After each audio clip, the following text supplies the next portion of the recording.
Bonjour à toutes, bonjour à tous. Alors, nous voici réunis une nouvelle fois donc pour la dernière conférence de la première partie de ce cycle qui a été organisé par l'Assemblée de Corse dans le cadre de la commémoration de la mort de Napoléon Bonaparte. Donc, nous avons reçu un grand nombre d'invités. Il y aura une deuxième partie à l'automne. Mais ce soir, nous avons l'honneur et le grand plaisir de recevoir Arnaud Benedetti, donc Arnaud Benedetti qui est notre compatriote, mais qui est également très connu de l'autre côté de la mer. Il est professeur associé à l'université Paris-Sorbonne. Il est l'auteur de nombreux ouvrages. Il est, et c'est surtout à ce titre que nous le recevons ce soir, rédacteur en chef de la revue Politique et Parlementaire qui consacre un numéro spécial à Napoléon Bonaparte. C'est cette revue, donc ce numéro de cette revue que va nous présenter Arnaud Benedetti autour du thème « Que reste-t-il de Napoléon ?» Donc, je vais immédiatement donner la parole à Arnaud Benedetti pour cette thématique et pour nous présenter ce numéro de la revue Politique et Parlementaire. J'ajoute, comme à l'accoutumée, que cette conférence est organisée en partenariat avec la délégation Corse du souvenir napoléonien et avec le laboratoire de l'Université de Corse, le laboratoire LISA-CNRS. La parole à Arnaud Benedetti. Bonsoir. Bonsoir, merci Monsieur le Président. C'est un grand plaisir pour moi d'être parmi vous et c'est une lourde responsabilité parce que moi je ne suis pas un spécialiste des études napoléoniennes, mais je dois porter la parole des différentes contributions des auteurs qui, eux, sont des spécialistes des études napoléoniennes. Alors, c'est vrai que la revue Politique et Parlementaire, qui est une très vieille revue, qui a 120 ans d'existence, a souhaité s'interroger sur, finalement, la complexité du personnage. Napoléon est insaisissable, et d'ailleurs, c'est le titre que l'on a choisi de donner à ce dossier. Il est insaisissable et c'est Jean-Paul Kaufmann, le journaliste, qui a écrit il y a maintenant quelques années un très beau livre sur les derniers jours de Napoléon à Sainte-Hélène, La Chambre noire de Longwood, et que je recommande à la lecture pour ceux qui ne l'auraient pas lu, qui nous a inspiré ce titre. Kaufmann note, et là je vais le citer, il dit « À l'évidence, nous avons affaire ici à une aporie. La nature du phénomène Napoléon est impossible à résoudre. Chacun s'est d'ailleurs créé son propre mythe du personnage.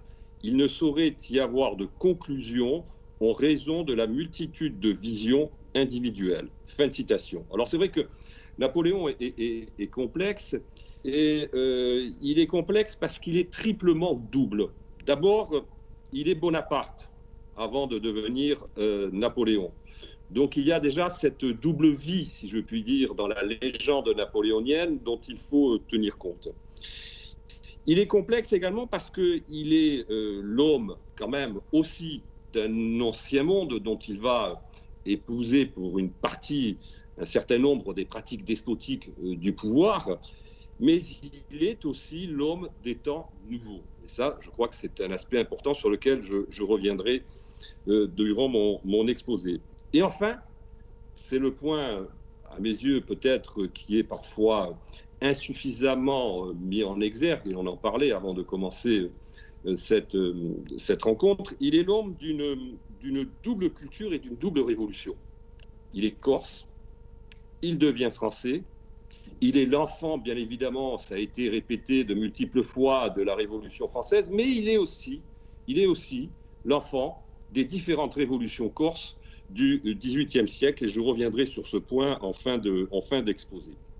Alors, sa complexité, d'abord, c'est la complexité, j'allais dire, de sa propre temporalité, de son temps, qui est une temporalité de puissante transformation. D'où la réception qui est forcément nuancée lorsque l'on évoque sa figure aujourd'hui. Alors, notre époque est complexe également. elle est complexe et c'est peut-être ce qui explique aussi la difficulté que nous avons à finalement prendre en compte sa figure. Et je crois que cette commémoration dit autant pour ce que fut Napoléon que pour notre temps. Nous traversons une époque qui est également une époque fortement complexe, qui interroge d'abord nos formes politiques. On assiste quand même à une remise en question de l'État-nation, soit par le sommet, la mondialisation, soit parfois par les bases territoriales également. Ça, c'est une première interrogation. Une interrogation aussi sur notre conception de la démocratie. On voit bien qu'aujourd'hui, il existe une tension entre à la fois des tendances oligarchiques et des aspirations à plus de démocratie directe.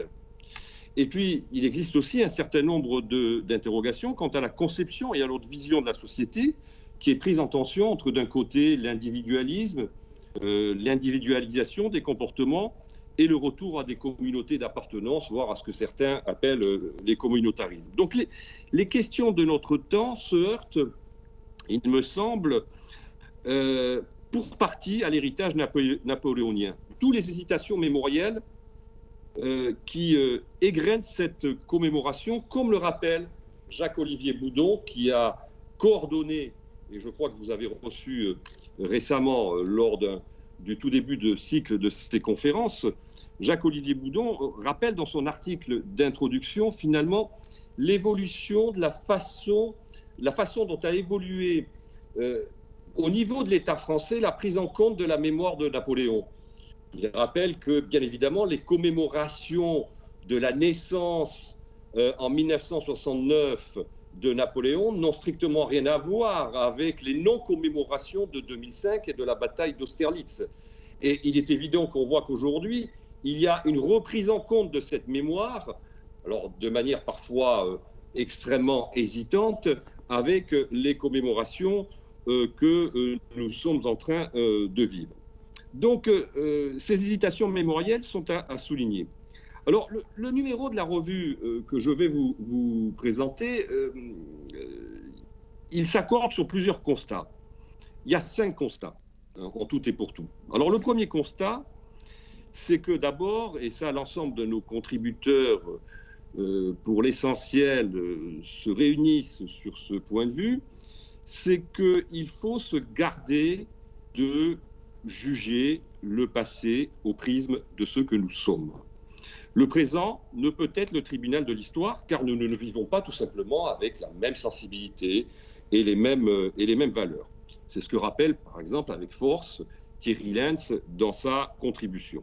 Pour autant, une fois le constat de bonne méthodologie établi, il convient également de regarder l'histoire en face, factuellement, certes sans biais anachronique, mais en respectant la matérialité de cette histoire.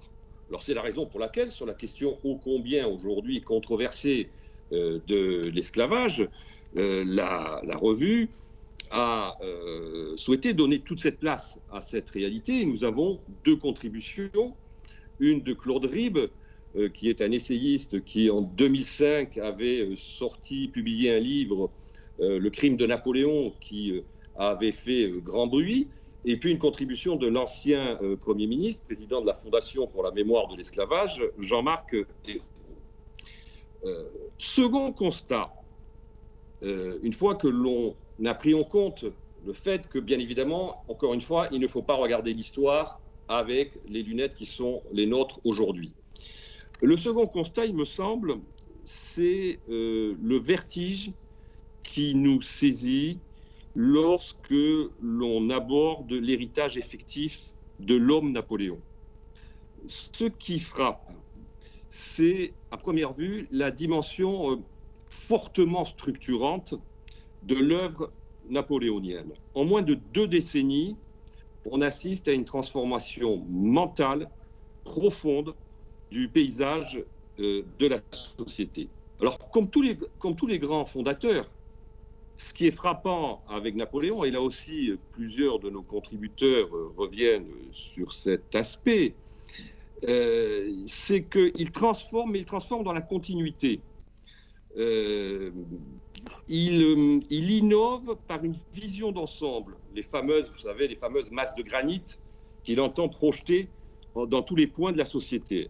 Alors, il en va ainsi de la centralisation, par exemple.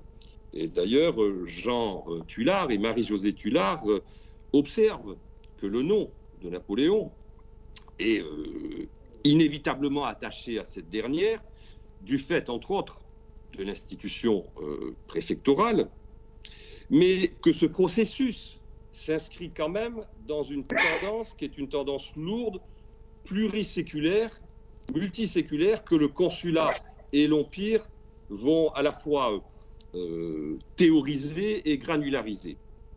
Alors, en plus de 2 siècles, c'est ce que rappelle d'ailleurs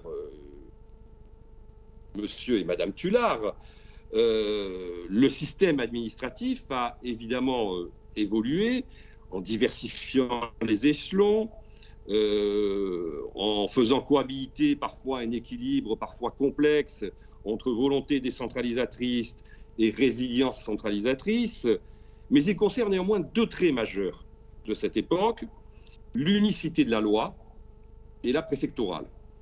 Enfin, la préfectorale, on a eu quand même les annonces du président de la République, nous annonçons qu'il supprimait le corps préfectoral, mais on verra ce qu'il en est. Donc, ce qui frappe quand même avec Napoléon, d'abord, c'est que c'est un organisateur. Et là aussi, c'est ce que soulignent la plupart de nos contributeurs.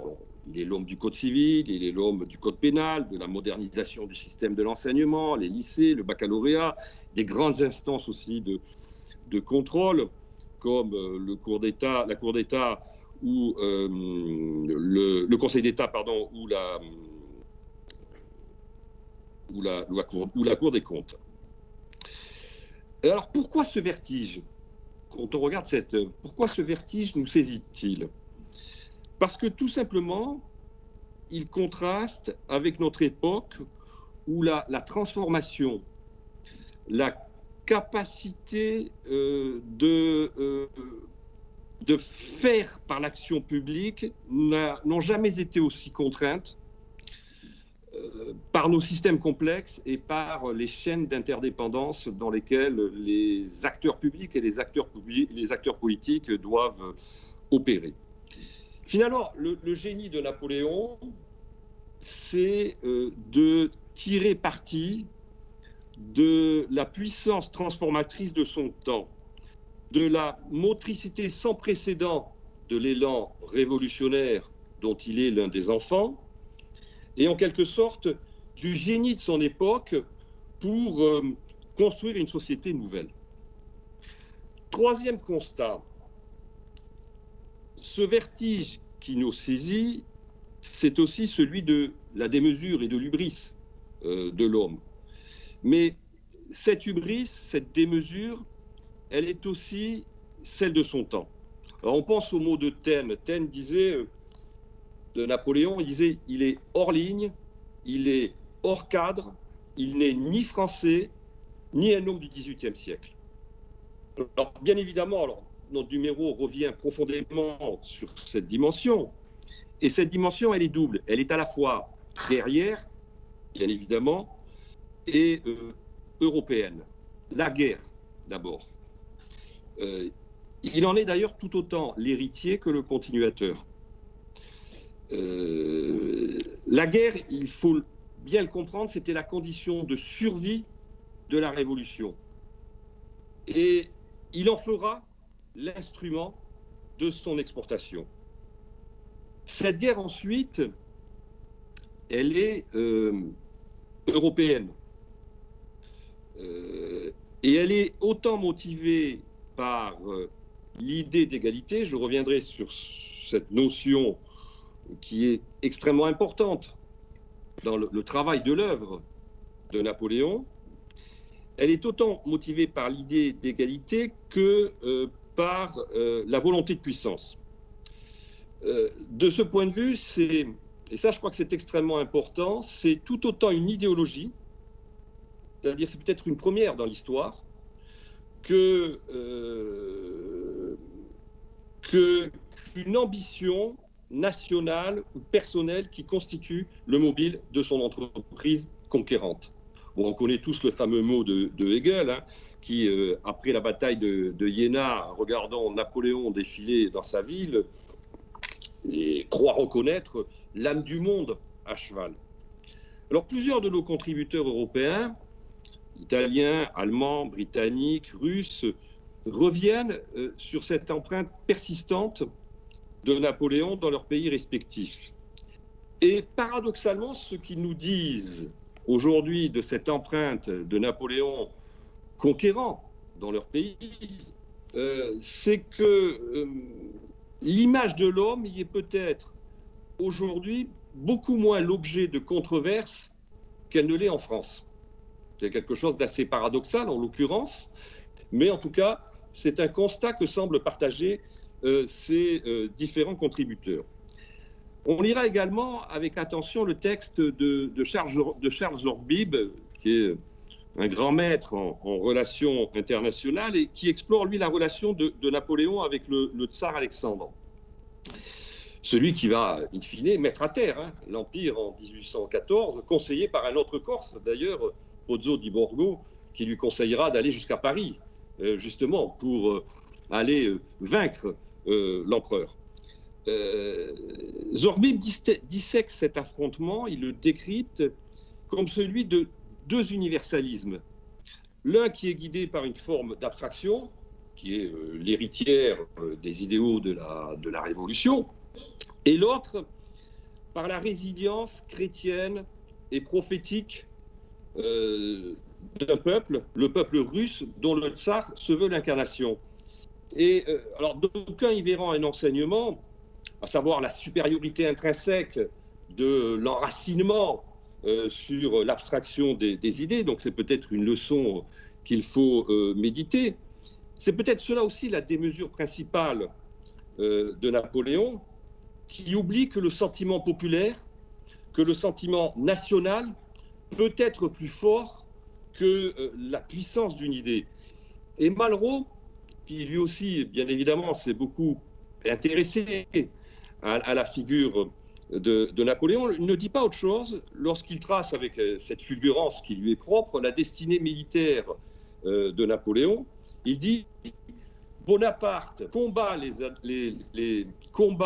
les armées monarchistes, Napoléon, à la fin, est écrasé par les armées nationales. » Quatrième constat, et là on touche vraiment au sujet qui est le nôtre, c'est-à-dire celui de la commémoration et des débats qu'a suscité cette commémoration, c'est que la figure napoléonienne a toujours été clivante. Dès son vivant, il est l'objet de controverses, il est l'objet de pamphlets. Chateaubriand, qui l'admire par ailleurs, écrit un pamphlet de Bonaparte et des Bourbons, où il lui conteste, parmi de nombreux griefs, dont notamment celui d'avoir cassé la chaîne des temps, dit-il, il lui conteste sa francité. Alan Forrest, qui traite de la question de Napoléon et de l'Angleterre, rappelle l'intense contre-propagande anglaise, à grand renfort de caricatures, dont il est la cible. Tout au long du XIXe siècle,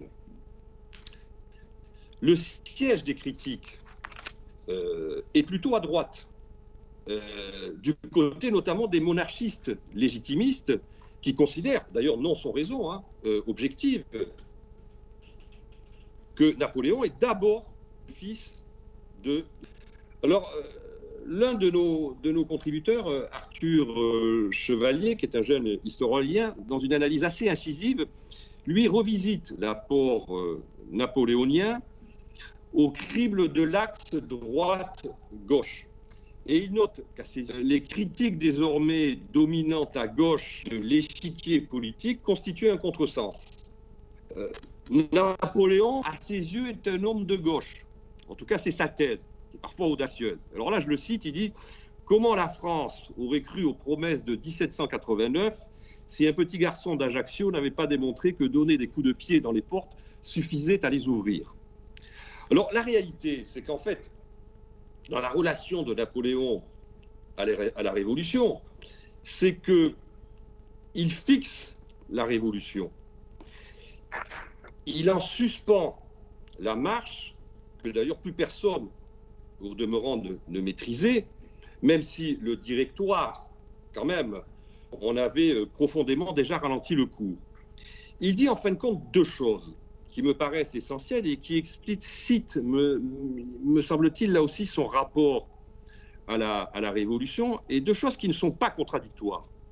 La première, c'est sa fameuse formule où il dit, justement, là, aux principes qui l'ont commencé, elle est finie. Et lorsqu'il en vient à la proclamation de l'Empire, il précise dans la Constitution de 1804 que le gouvernement de la République est confié à un empereur. Alors, ce débat sur, finalement, Napoléon a-t-il l'homme qui a capté la Révolution pour la clore, pour la figer, ou est-ce qu'il est l'homme qui va la poursuivre? C'est un débat historiographique qui a traversé tout le 19e siècle et tout le 20e siècle. Mais il faut noter que des historiens, plutôt des historiens de gauche, comme Georges Lefebvre, considèrent, lui de son côté, que la dictature militaire qu'il va imposer était nécessaire à la préservation des acquis révolutionnaires. Alors, clivant, Napoléon l'aura toujours été. Mais le paradoxe, c'est que ce personnage qui est très clivant est également très fédérateur. Et il va opérer comme un grand fédérateur, il va opérer une forme de synthèse. Après tout, il ne faut pas oublier que c'est la monarchie de Juillet qui ramène ses cendres au cœur de Paris dans un exercice de mémoire très spectaculaire, absolument extraordinaire, comme rarement la France on a connu. Et on voit que le plus inédit peut-être et le plus structurant dans l'apport qui est le sien, c'est que finalement lui, le Corse, est l'homme qui donne sa cohérence à la France.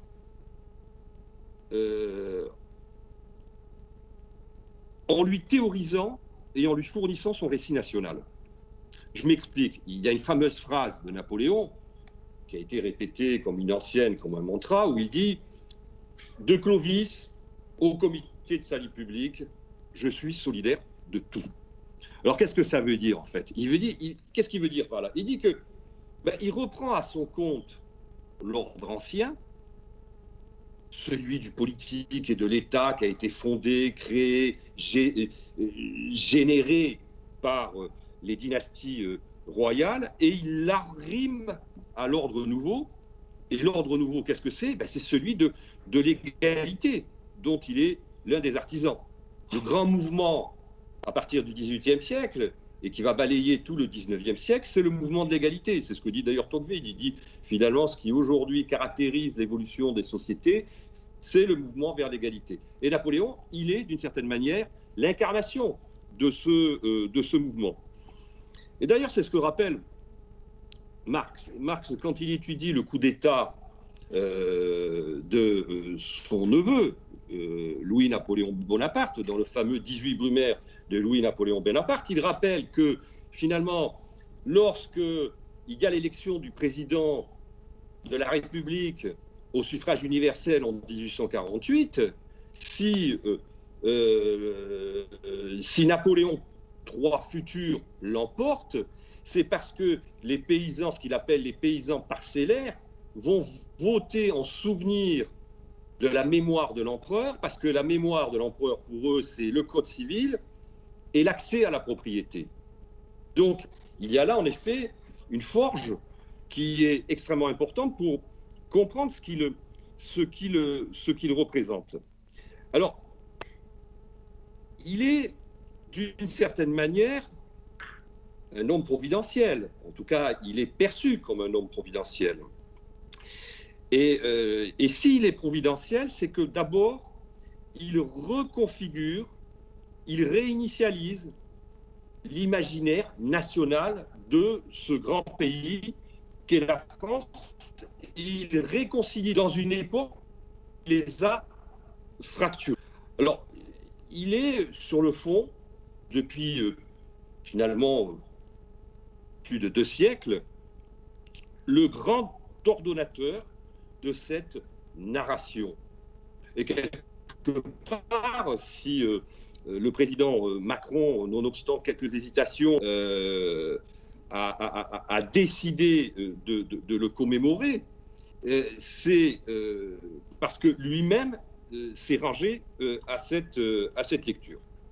Alors, cette incarnation de la Providence, du héros, sauveur, salvateur, plusieurs là aussi de nos contributeurs, je pense à Éric Anceau, à Patrick Guénifé, l'appréhendent dans leurs articles en investiguant notamment la relation ou les correspondances plutôt entre Napoléon et De Gaulle. Deux militaires, mais dont le cerveau est d'abord éminemment politique.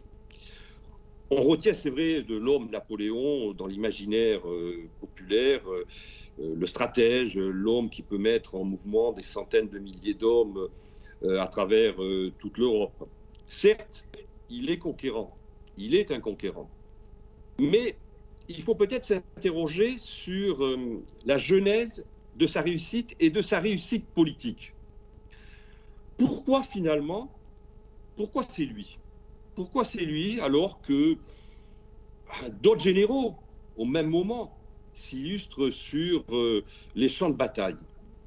Il y a un mot du général Moreau à Sieyès qui est, à mon avis, extrêmement intéressant. Lorsque Sieyès cherche un bras armé pour rétablir l'ordre que le directoire n'est plus en mesure d'assurer, il se voit rétorquer par Moreau, pour un coup d'État, aller chercher Bonaparte. Alors Bonaparte, c'est mon hypothèse, tout au moins, n'est pas le fruit du hasard lié aux seules circonstances. Et j'en viens à mon 5e constat. Si Napoléon est ce qu'il est, c'est d'abord parce qu'il est corse. Qu'il est corse du XVIIIe siècle, qu'il est un Corse vaincu et qui sait peut-être mieux que quiconque ce qu'est une nation révolutionnaire vaincue. Alors, force en effet d'ailleurs de constater que les études historiographiques, que les études napoléoniennes, finalement, laissent cette relation de Bonaparte à la Corse dans un angle mort. Même Bainville, dans sa formidable biographie, finalement, n'évoque peu ou très peu le sujet. Alors, merci à vous, Monsieur le Président de l'Assemblée, pour l'analyse que vous nous livrez dans ce numéro, en rappelant tout ce que le jeune Bonaparte doit au libéralisme latin, à la pensée républicaine de Machiavel, à l'empirisme pauliste, à la relation si particulière justement que cet empirisme induit au peuple. Et c'est lesté de ce bagage tragique que Bonaparte accède aux rives de son temps. Rousseau, dont il est l'un des lecteurs assidus, quelques décennies auparavant, avait prophétisé dans les Milles: nous approchons de l'état de crise et du siècle des révolutions. La crise, la révolution, le jeune militaire qu'est Napoléon, il en connaît les ressorts, la dynamique, parce que sa société de naissance, sa société natale, son île, en a expérimenté bien des linéaments. Alors cette socialisation initiale, elle me paraît tout à fait capitale, parce que il est l'enfant d'une société qui est anthropologiquement politique et fortement égalitaire. je pense au très beau livre, en vous disant cela, publié dans les années 80 par ce philosophe portugais José Gil sur la Corse entre la liberté et la terreur, qui explique bien justement cette prégnance du politique dans la société corse. Et il arrive sur la scène politique révolutionnaire de 1789 avec, j'allais dire, presque un temps d'avance sur ses potentiels concurrents. Il a cette vista et ce coup d'œil. Vous savez, Max Weber, dans Le Savant et Politique, il dit que finalement, l'homme politique aguerri, c'est celui qui a le coup d'œil. Il a ce coup d'œil-là que n'ont pas forcément ses concurrents potentiels. Je crois que c'est un aspect extrêmement important. Vous savez, Malaparte, dans la technique du coup d'État, lorsqu'il parle de 18 Brumaire de Bonaparte, il dit finalement, s'il l'a emporté, c'est qu'il n'a trouvé aucun concurrent à sa taille. Donc, ce qui explique aussi qu'il est le meilleur moment le plus propice. Alors, il faut s'interroger, bien évidemment. Il faut interroger cette victoire. Qu'est-ce qu'elle veut dire? Cette victoire, à mon sens, et c'est mon point de vue, il la doit à ce qu'il vient, encore une fois, d'une société qui est consubstantiellement politique, qui est pétrie d'un sentiment d'égalité, qui le prédispose vraisemblablement à mieux intérioriser que d'autres ce qui se noue alors, et enfin aussi à l'expérience du désastre qu'a constitué la défaite des armées corses face aux armées de Louis XV. On se souvient tous de la fameuse lettre qui écrit à Paoli en disant je naquis quand 30 000 Français vomis sur nos côtes, noyés dans le trône de la liberté dans un flot de sang. Donc il y a quand même quelque part cette filiation qui reste très importante. Dans tous les cas, jusqu'au 18 Brumaire, Bonaparte est corse. Après, il entre dans une autre histoire. Il entre dans une autre histoire dont la Corse ne tirera pas forcément profit. Il entre surtout dans une autre dimension, une dimension qui est hors norme. Sa matrice est corse, son ambition est française et européenne, et son génie, c'est sans doute le fruit de cette collision qui est absolument incroyable. Alors, je terminerai sur un dernier point qui d'ailleurs, n'est pas sans lien avec le précédent et qui confirme en quelque sorte, il me semble, la préscience et la connaissance qu'il déploie de son temps et de son époque. C'est que cet homme du coup de force, qu'est Napoléon, qu'est Bonaparte, c'est aussi celui de l'opinion, dont il comprend le rôle. Il est machiavélien en ce sens que, comme Machiavel, il sait que les républiques sont tributaires de ce que Machiavel appelle l'humeur des peuples. Et le pouvoir, à partir du XVIIIe siècle, et même avant le XVIIIe siècle, est confronté frontalement à la remise en cause de ces processus de légitimation.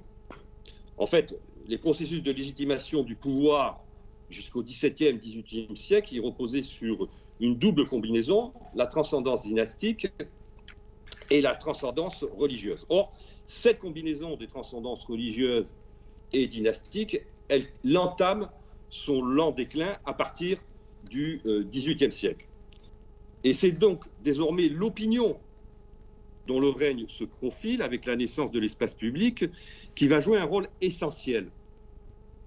Et dans la formation de l'espace public et dans la formation de l'opinion publique, il y a un instrument qui va être capital, c'est la presse. Et Napoléon est de ce point de vue-là le premier des modernes. Il est le premier des modernes à saisir la portée de la presse pour maîtriser, et bien évidemment, dans son optique, contrôler, voire museler l'opinion. Il est à cette façon un des inventeurs de la propagande, voire de la communication d'une certaine manière, si l'on considère que la première précède et détermine la seconde. Lorsqu'il est un jeune général dans les plaines d'Italie, il suscite par exemple la création de gazettes auprès de son armée pour relater ses exploits. Et comme il est conscient que, finalement, pour communiquer, même si le mot à l'époque n'est pas celui qui est utilisé pour parler de cette activité, mais il a compris qu'il fallait une forme d'ubiquité pour être présent partout en même temps, il crée aussi, dans le bouillon d'agitation parisien, un certain nombre de gazettes qui vont l'aider à progressivement imposer son image du général qui peut sauver la révolution et la nation.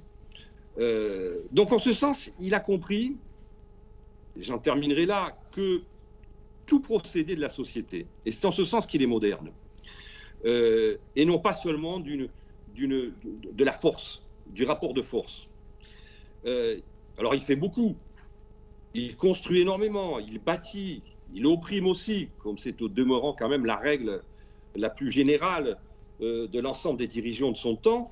Il commet des exactions, c'est un fait, en Espagne entre autres, qui est une des premières des sales guerres, hein, avant d'autres, mais jusque dans sa volonté impériale, il en revient toujours au ferment populaire. Et à la fin de sa vie, je crois, c'est à Lascaz qu'il va confier cet enseignement.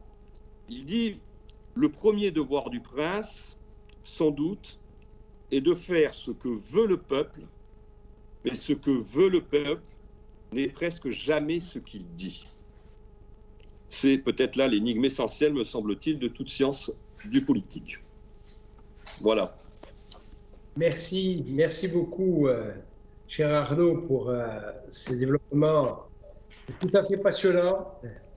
C'est vrai que le regard du spécialiste de la science politique sur une période historique comme celle-là, qui est extrêmement importante et riche, toujours un regard qui est très particulier, qui diffère de celui de l'historien. Nous avons reçu des historiens, de celui de l'homme de lettres, du romancier. Nous avons reçu aussi un romancier et une romancière. Et là, c'est vrai que la connaissance de la politique et de ses mécanismes permet effectivement d'avoir un autre angle de vue qui est tout à fait complémentaire sur une période et sur un personnage donc tout à fait important, et pas seulement pour la Corse. Alors, quelques questions nous ont été posées par des internautes. Donc, Duan nous vous demande: que pensez-vous de la cancel culture qui cherche à réécrire l'histoire? Qu'est-ce que cela dit de notre époque? Voilà. Alors, effectivement, c'est une question qui est un petit peu dans l'air du temps. Si vous voulez, je crois avoir plus ou moins répondu dans mon propos. C'est que la cancel culture, c'est un combat idéologique. Donc, c'est un combat idéologique qui vise d'abord à évaluer l'histoire au regard de ce que nous sommes aujourd'hui, c'est-à-dire avec des lunettes qui, bien évidemment, vont malheureusement déployer une vision anachronique de l'histoire telle qu'elle s'est déroulée. Il est évident qu'on ne peut pas, encore une fois, par exemple, juger ce qu'est le rapport à la vie humaine tel qu'il était conçu au XVIIIe siècle, dans la société du XVIIIe siècle, où l'on se trouve, et le rapport à la vie tel qu'on le construit aujourd'hui, au XXIe siècle. Je ne suis pas sûr que si au XVIIIe siècle on avait connu une épidémie comme celle que l'on connaît, l'ensemble de la société se serait quelque part, je veux dire, calfeutrée comme elle l'a fait cette fois-ci. Donc on accorde plus d'importance à la vie humaine aujourd'hui qu'on en accordait au XVIIIe siècle, au XVIIe siècle. Donc déjà il y a un biais historique qui, me semble-t-il, ne résiste pas à l'enquête historiographique sérieuse. Le deuxième aspect, après, il y a un aspect idéologique. C'est que c'est quand même la volonté de rayer, la volonté d'effacer, la volonté de supprimer. c'est quand même un mécanisme, me semble-t-il, qui est propre à des pensées qui sont quand même des pensées fortement totalitaires. Ce sont toujours les régimes totalitaires, quand on regarde l'histoire, qui ont voulu, à un moment donné, faire table rase du passé. Donc je crois que, en effet, il y a un problème d'abord sur le plan scientifique, qui est indéniablement pointé du doigt, et nous on le pointe du doigt largement dans ce numéro consacré à Napoléon. Et il y a ensuite en effet un autre problème, qui est un problème, c'est-à-dire de combat politique, idéologique, qui me paraît, enfin en tout cas vu de mon point de vue, nécessaire de combattre, parce que de toute façon, les sociétés doivent assumer leur histoire. Et l'assumer leur histoire, c'est bien évidemment en assumer les ombres, mais aussi les lumières. Et en l'occurrence, Napoléon, encore une fois, il me semble tout à fait résumer cette difficulté que nous avons à aborder l'histoire, mais qu'il faut néanmoins assumer. Oui, vous aviez d'ailleurs spontanément dans votre conférence abordé cette question. Bon, comme vous l'avez dit, le présent ne peut pas devenir le tribunal du passé. Je crois que c'est votre formule, mais tout à fait. Bon, je crois que en ce qui nous concerne, voilà, nous commémorons Napoléon, hein, donc, et nous avons célébré Paoli parce que c'était une personnalité beaucoup plus consensuelle lors du bicentenaire de sa mort en 2007. Alors, c'est vrai que l'hommage a été unanime sur tous les bancs de notre assemblée. D'ailleurs, tous les responsables étaient à Maurosailles pour entendre la messe à cette occasion. Et on l'a célébré comme un grand humaniste qu'il était, mais c'était un humaniste de son époque, ce qui ne l'empêchait pas de faire passer un grand nombre de personnes par les armes lorsqu'il traversait les villages avec ses troupes, ce qui n'empêchait pas, y compris, de faire dépecer, comme d'ailleurs les Ragois, c'est-à-dire le journal officiel. Donc, on fait état. Donc, c'était pas du tout caché, dépecer des personnes donc après leur condamnation et leur exécution. Voilà, donc c'était un autre temps. Et donc, l'humanisme du 18e n'est pas l'humanisme d'aujourd'hui. Alors, évidemment, après ça, c'est vrai que Napoléon a aussi rétabli l'esclavage. Ça, c'est un fait historique qui s'est vraiment difficilement pardonnable. Encore s'il a envoyé le général Morand, bon, on a dit tout ça. Et puis après, voilà, il y a la part lumineuse et la part obscure d'un personnage. Et la commémoration, c'est pas précisément effacer l'histoire, hein, comme on trafiquait les photos à une époque. Quelqu'un tombé en disgrâce, ça rappelle, c'est vrai. Voilà, donc ce n'est pas du tout une démarche, je crois, à valoriser. En tout cas, c'est notre opinion. Par-delà nos sensibilités différentes, je pense que ce qu'a dit l'Assemblée de Corse en organisant ces conférences, c'était à l'unanimité, hein, puisqu'il n'y a pas eu d'opposition. Et l'Assemblée de Corse a dit, tendances confondues, qu'il fallait évidemment commémorer, c'est-à-dire se souvenir ensemble et regarder notre histoire en face et regarder ce personnage historique également dans toute sa complexité. Alors, Marie, ou Maria, hein, je ne sais pas comment il faut prononcer, Napoléon n'est pas toujours un héros populaire, il ne l'est ni en France, son pays d'adoption, ni en Corse, son pays natal. Pourquoi? Alors là aussi, vous avez peut-être répondu un peu, mais vous pouvez revenir sur cette question importante. Il n'est pas populaire. Alors, je ne sais pas s'il n'est pas populaire. Il n'est pas toujours populaire, il n'est pas populaire auprès de tout le monde, disons. Voilà, c'est ça. Encore une fois, c'est une personnalité qui est... C'est une figure particulièrement clivante. Je note que la mémoire a beaucoup évolué, d'ailleurs en Corse et en France. La mémoire napoléonienne a été une mémoire qui a été extrêmement valorisée aussi par les Corses. Hein, une époque, elle l'est peut-être moins aujourd'hui, mais parce qu'il il représentait aussi presque le premier exemple de promotion méritocratique, d'une certaine façon. Il y avait ça aussi dans le parcours de Napoléon, de promotion méritocratique avant la République. Donc il y a cet aspect-là. Ben, il est évident qu'à partir des années 60 et 70, le regard de la Corse se transforme, en tout cas évolue sur Napoléon. Pour ce qui concerne la France, je pense que fondamentalement, les querelles sont récentes.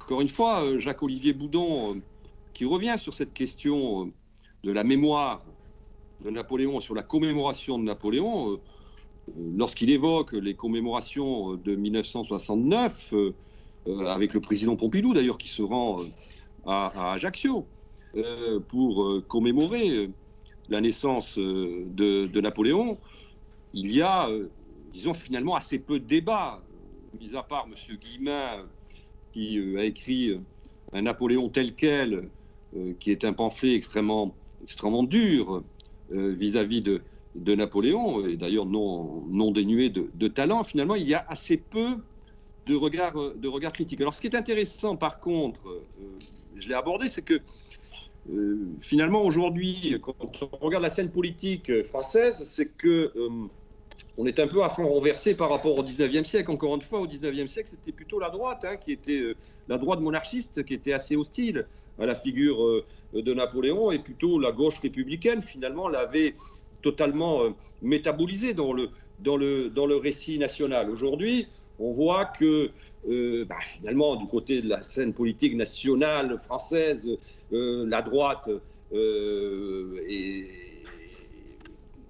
promeut l'image de Napoléon comme celui d'un grand Français, d'un grand héros du roman national, et que la gauche semblerait avoir plus de réserve. Mais le débat, finalement, il apparaît assez récemment. Moi, je pense que la vraie rupture dans la relation que peuvent avoir un certain nombre d'élites à cette figure de Napoléon, elle date de 2005. C'est-à-dire au moment où le président Chirac décide de ne pas commémorer la victoire d'Austerlitz, alors que d'autres pays européens, eux, vont la célébrer. Alors il le fait parce que justement, il y a déjà la question du rétablissement de l'esclavage qui réapparaît dans le débat public, mais on voit que là, il y a quelque chose qui est en train de se passer. Alors vous comprenez bien évidemment, quand c'est le chef de l'État lui-même qui ne veut pas assumer de fait cette partie de l'histoire, inévitablement, ça ne peut avoir que des effets dans l'opinion et dans la société. Mais ce qui est sûr, c'est que il reste, je pense quand même, il est tellement présent parce qu'il a été son œuvre, par sa production. Il s'est inscrit dans le paysage, encore une fois, mental de la société, que on ne peut pas l'esquiver. Il est massif. Donc je crois que cette réalité, elle est là, et il est bien évidemment aujourd'hui peut-être plus clivant qu'il ne l'était en 1969, mais il en demeure tout autant présent. Et ça, je crois que c'est surtout ça qu'il faut retenir, notamment de ce bicentenaire de sa disparition. Et je n'en veux que pour preuve que, finalement, quand on écoute le discours du président de la République que celui-ci a prononcé à l'Institut il y a maintenant 15 jours, c'est un discours qui, même en reconnaissant bien évidemment les fautes qui ont été celles de son pouvoir, on a malgré tout, on voit bien un président de la République qui lui-même semble assez fasciné par la figure de Napoléon. En tout cas, quand on lit son discours, c'est plutôt, on voit bien que quand même, il penche plutôt de ce côté. C'est vrai, c'est l'impression qu'on a. Bon, je crois qu'il y a des phases, bon, au 19e aussi d'ailleurs, il y a la légende noire qui alterne avec la légende dorée. Bon, selon les périodes, c'est vrai, bon, le retour des cendres, c'est le moment où la légende dorée se développe. Et puis bon, ensuite, après 70 et la chute du Second Empire, ça va être la légende noire qui va ressurgir. Et d'ailleurs, la Corse va être embarquée d'ailleurs dans cette attitude vindicative. Bon, il y aura même d'ailleurs des ratonnades anti-corses, donc à ce moment-là, et des morts d'ailleurs à Paris. Bon, c'est vrai que tout ça. Mais ce qui est quand même extraordinaire, c'est la force propulsive, jamais démentie, sur le plan éditorial, de l'épopée napoléonienne. C'est quelque chose d'absolument incroyable, le fait que, bon, évidemment, là, c'est une année de commémoration, mais tous les ans, il y a donc une production incroyable de livres qui nous sont consacrés en bonne ou en mauvaise part, mais en tout cas, ils passionnent. Alors, dernière question, c'est celle de Rose. Si Napoléon était en campagne, quel serait son slogan? Alors en campagne, j'imagine en campagne électorale. Très franchement, très franchement, Joker. Quel serait son slogan? Difficile à dire. Hein? C'est pas, il faudrait poser la question, est-ce que Napoléon serait européen ou souverainiste? Vaste question. Ça, effectivement, on peut trouver dans ses déclarations, dans ses propos et dans son action publique, les deux. Hein, bon, européen, d'une certaine manière, oui. Hein. De toute façon, l'empire qu'il avait construit, c'était quand même quelque chose qui était culturellement, hein, donc son armée aussi d'ailleurs, hein, était culturellement voilà, assez complexe. Alors le slogan, Arnaud, est-ce que vous avez trouvé le slogan? Parce que j'avoue que... Non, très franchement, là, vous me voyez, je suis... pourtant, j'enseigne l'histoire de la communication, mais là, je suis sec par rapport à cette question. On ne pourrait même pas proposer la formule de Séguéla, la force tranquille, parce que il n'était pas ce qui le caractérisait. Oh, peut-être en même temps, il avait quelque chose d'en même temps, à sa façon. En même temps, c'est vrai, peut-être en même temps. Oui, d'une certaine manière, il est aussi un produit de synthèse, mais par la force. Oui, c'est-à-dire que voilà, c'était quand même le moyen. Voilà, merci beaucoup Arnaud Benedetti. C'était tout à fait passionnant. Hein, c'était tout à fait passionnant. Alors, écoutez, je rappelle donc que avec cette conférence, eh bien, c'est la fin de la première partie du cycle donc organisé par l'Assemblée de Corse. Cette conférence passionnante hein, qui nous ont été données, donc qui sont à voir et à revoir sur le site de l'Assemblée de Corse et sa chaîne YouTube.